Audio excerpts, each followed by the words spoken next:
Cái bè đi ở giữa hai bên đều đi được rồi. Đấy như này mà như tôi đang để chế độ chân dung đấy. Nhìn chân nhìn được khác không? Bỏ tôi Chưa? đây, chụp này nào. Mày anh với em đứng ở đây chụp mắt.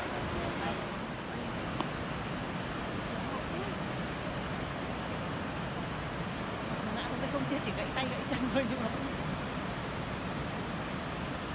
Đâu anh? đâu ấy ở đường nào ấy à? Rồi. Nó đi về không? Sáng. Làm lấy cái khác này nhỉ?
À, đẹp rồi.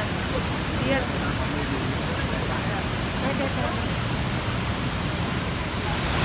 Ăn cẩn thận cho tao. 2, 3, 3 này. Đừng lại để đu, đừng lại để đu.